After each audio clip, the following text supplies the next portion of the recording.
सुबह 10 बजे तक सोने वाली और बार बार उठाने पर भी थोड़ी देर और सोने दो ना कहने वाली शालिनी आज भोर को 6 बजे ही उठ गई थी। इतना ही नहीं, उसने सबके लिए चाय बनाई, पेपर लेकर आई, बगीचे में पानी दिया और पापा को सुबह मॉर्निंग वॉक के लिए भी उठाया। सभी लोग शालिनी को बड़ा आश्चर्य से देख रहे थे। सभी का एक ही सवाल था, शालिनी तुम यह क्या कर रही हो? शालिनी ने धीरे से जवाब दिया, 3 महीने हो गए हैं मेरी शादी तय हुए। वहाँ पर कौन होगा मेरे आगे पीछे घूमने वाला? वहाँ तो सब मुझे ही करना होगा। बस इसलिए आज से शुरू कर दिया। घर की बेटी को इतना समझदार होते हुए देख सबको खुशी हो रही थी और साथ साथ बुरा भी लग रहा था। बुरा लगने जैसी बात भी थी क्योंकि अब वह हमेशा के लिए उनको छोड़कर उसके ससुराल जाने वाली थी। 1 और महीना बीत गया और आखिरकार शालिनी की शादी हो गई। वह अपने ससुराल आ गई। सुबह समय पर जाग पाएगी या नहीं, इसी विचार में वह रात भर सो ही नहीं पाई। सुबह होते ही उसने नहाया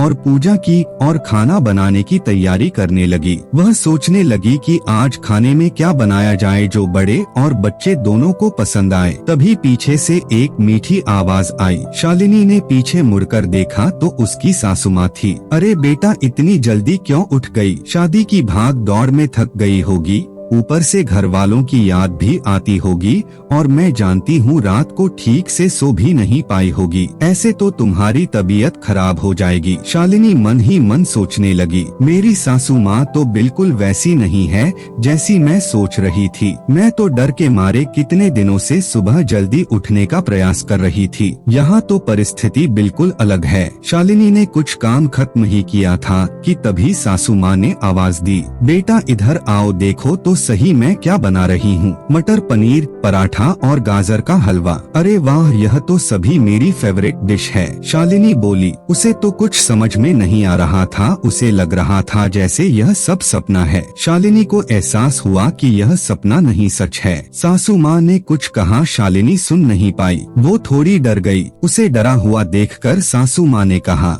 शालिनी जरा इधर तो आओ, यहाँ तो बैठो। मेरी बात ध्यान से सुनो और समझो, शादी मतलब लड़की की परीक्षा नहीं होती है। तुम्हारी शादी सिर्फ मेरे लड़के से नहीं हुई है। जितनी जिम्मेदारी उसकी तुम्हें खुश रखने की है उतनी ही हम सबकी भी। हमने तुम्हें घर सिर्फ काम करने के लिए नहीं लाया है। तुम्हें क्या क्या आता है या तुम हमारे लिए क्या कर सकती हो, यह सब देखने के लिए तो बिल्कुल नहीं। और हम तुम्हारी आजादी भी तुमसे नहीं छीनेंगे। अगर अपनी बात करूं तो मुझे सिर्फ एक अच्छी फ्रेंड चाहिए थी। मैं बिल्कुल नहीं मानती कि बहू ने सुबह सुबह जल्दी उठकर पूजा पाठ करना चाहिए। और मैं यह भी नहीं मानती कि बहू को बहुत अच्छा खाना पकाना ना चाहिए। शादी का मतलब तुम्हारे सपनों का बलिदान बिल्कुल भी नहीं हो सकता। बल्कि मैं तो कहूँगी कि शादी का मतलब तुम्हारे सपनों को और ज्यादा ऊंची उड़ान देना होना चाहिए। हम सब हमेशा तुम्हारे साथ हैं, हर दिन हर पल। शालिनी की शादी को अब 10 साल बीत चुके थे।